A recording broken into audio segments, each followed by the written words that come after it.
हालांकि ईरान से जुड़े शिप पर यूएस के बड़े एक्शन को लेकर भी खबर है। ईरान से जुड़े 53 कमर्शियल शिप्स को रोका गया है। FA-18E फाइटर जेट से हॉर्मुज में निगरानी, 2 शिप पर सेंटकॉम ने हमला भी किया। अमेरिकी नाकेबंदी पर अल अरेबिया की रिपोर्ट।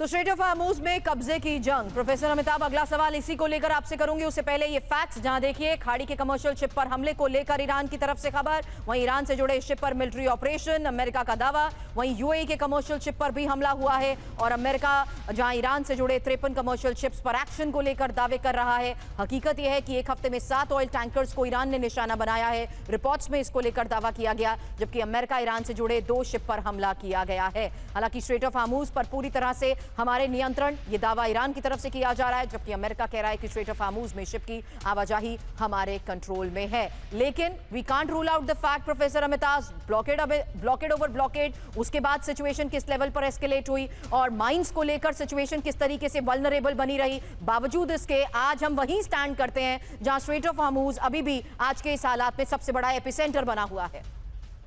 देखिए, मैं बार बार कहता हूं कि ये स्टेट ऑफ हॉर्मुज जो है ना, इस वॉर का एक स्ट्रेटेजिक बाई प्रोडक्ट निकला और ईरान को उसका पहले शायद अंदेशा रहा होगा, लेकिन उसकी प्रैक्टिकल कैपेबिलिटी की हॉर्मुज स्ट्रेट को पूरी तरह ब्लॉक कर देना, ये शायद अमेरिका ने या कई और पावर से नहीं सोचा होगा।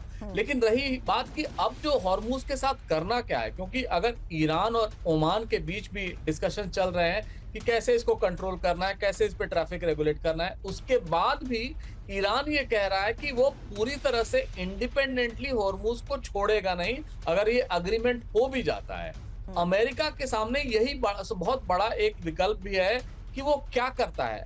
इस समय मुझे जो लग रहा है, ओमान वेस्टर्न पावर्स के साथ, अमेरिका के साथ और रिमेनिंग गल्फ पावर के साथ नेगोशिएट कर रहा है कि इसका क्या स्वरूप होगा।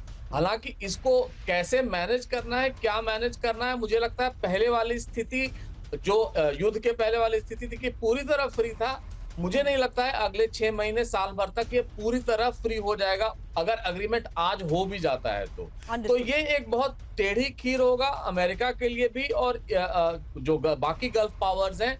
इसके चलते पूरे रीजन में पावर डायनामिक्स बदल गया है। अभी जो मक्का अकॉर्ड हुआ है, अगर उसको भी ध्यान से अगर देखा जाए तो सऊदी अरेबिया, तुर्की सिर्फ इसमें है कि कहीं अगर ये युद्ध खत्म होगा, ईरान अगर बचा रह गया तो वो बहुत पावरफुल हो जाएगा और उस पावरफुल होने का सिर्फ एक ही कारण रहेगा कि वो हॉर्मुज को कंट्रोल कर सकता है। लेकिन जो स्थितियां बन रही हैं, मुझे लग रहा है कि हॉर्मुज की जो एक दोलड्रम बना हुआ है कि ट्रैफिक जाएगा या नहीं जाएगा, ये आगे आने वाले समय में भी बना रहेगा। और हॉर्मुज जो है उसको जब भी ईरान को छेड़ा जाएगा, ईरान तब उसको अपने कंट्रोल में लेने की कोशिश करेगा। बिल्कुल, इसीलिए अब स्ट्रेट ऑफ हॉर्मुज पर ईरान बड़ी चेतावनी फिर दोहरा रहा है। अमेरिका की वजह से कभी नहीं खुलेगा हॉर्मुज स्ट्रेट।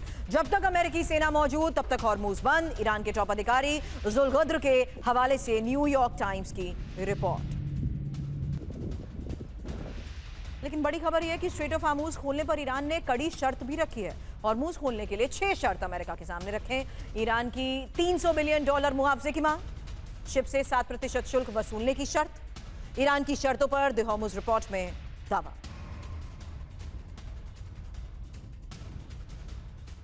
अब स्ट्रेट ऑफ हॉर्मुज पर ईरान की कड़ी शर्तें क्या हैं? पहली, अमेरिका पूरी तरह से हमले और धमकियां खत्म करे। दूसरी, अमेरिकी नाकेबंदी हटे और सेना वापस लौटे। तीसरी, युद्ध से हुए नुकसान के लिए $300 अरब का मुआवजा। ईरान की जब्त संपत्तियां बिना किसी शर्त के जारी हों और हॉर्मुज के गुजरने के लिए शिप से 7% की शुल्क वसूली। ईरान की शर्तों का उल्लंघन करने वाले जहाजों पर 20% का जुर्माना। एक बड़ी खबर है, जहां स्ट्रेट ऑफ हॉर्मुज में नया रूट तैयार ईरान कर रहा है और ओमान के साथ मिलकर बैकअप रूट की तैयारी और नए रूट पर बातचीत समझौते के करीब है। ईरान के विदेश मंत्री अरागची की यह चेतावनी। नए रूट का मतलब ये नहीं कि स्ट्रेट ऑफ हॉर्मुज खुल जाएगा। स्ट्रेट ऑफ हॉर्मुज में ईरान नहीं लेगा कोई शुल्क। हॉर्मुज बंद होने से ईरान को बड़ा नुकसान हुआ है। अमेरिकी उपराष्ट्रपति जेडी वेंस दावा कर रहे हैं कि हॉर्मुज स्ट्रेट पर ईरान समझौते के करीब है। जेडी वेंस के दावों पर मोसाद कमेंट्री की रिपोर्ट।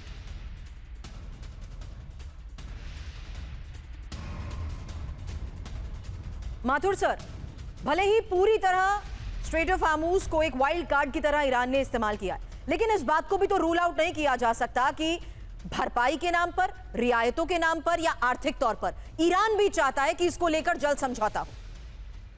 बिल्कुल सुरभि, बिल्कुल सही। ये अक्सर मैंने ये बात बताई है कि इस स्ट्रेट ऑफ हॉर्मुज के बंद होने से कहीं ना कहीं बहुत ज्यादा नुकसान ईरान को स्वयं भी हो रहा है। इसकी मैं वजह बताता हूं आपको। देखिए, बाकी जो देश हैं उन्होंने कोई ना कोई अरेंजमेंट इस प्रकार का करना शुरू कर दिया है, और जिससे कि जो डिपेंडेंस है स्ट्रेट ऑफ हॉर्मुज पे वो कहीं ना कहीं थोड़ी कम होती हुई नजर आ रही है। जो देश पूरी तरह इस पर निर्भर हैं, कुवैत, बहरीन, यूएई, इराक, उनकी बात अलग है, लेकिन बाकी लोगों को तो इस वजह से सबसे ज्यादा आर्थिक रूप से अगर नुकसान किसी को हो रहा है, ईरान का भी 80% 90% जो व्यापार है इसी स्ट्रेट ऑफ हॉर्मुज के थ्रू होता है। और अगर स्ट्रेट ऑफ हॉर्मुज को कोई भी बंद रखे, चाहे ईरान बंद रखे, चाहे वो अमेरिका बंद रखे, आप देखिए पहले 28 फरवरी से पहले लगभग 150-140 जहाज यहां से निकलते थे। अब वहां से 8 से 10 से 12 जहाज रोज निकल रहे हैं। अगर ये भी मान लिया जाए कि सारे के सारे जहाज ईरान के हैं, बावजूद उसके आप देख सकते हैं कि कितना आर्थिक रूप से उसके ऊपर भी दबाव बन रहा है। और ईरान की अर्थव्यवस्था पहले ही खराब थी, जिस प्रकार के सैंक्शंस लगे हुए थे 47 वर्षों में। तो मेरा ये मानना है ईरान के ऊपर भी उतना ही दबाव है कि स्ट्रेट ऑफ हॉर्मुज जल्दी से जल्दी खुले।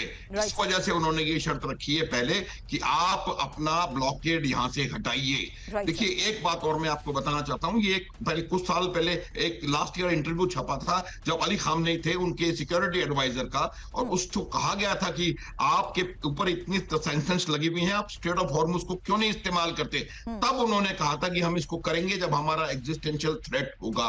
इसका अर्थ ये है सुरभि कि शुरू से उनकी जो प्लानिंग है उसमें स्ट्रेट ऑफ हॉर्मुज पर कब्जा करना, उस पर कंट्रोल करना शुरू से उनके दिमाग में मौजूद था, और अब उसी को वो कर रहे हैं। मैं बता चुका हूं, मिलिटरीली वो बहुत कमजोर हैं अमेरिका और इजराइल कॉम्बिनेशन के सामने।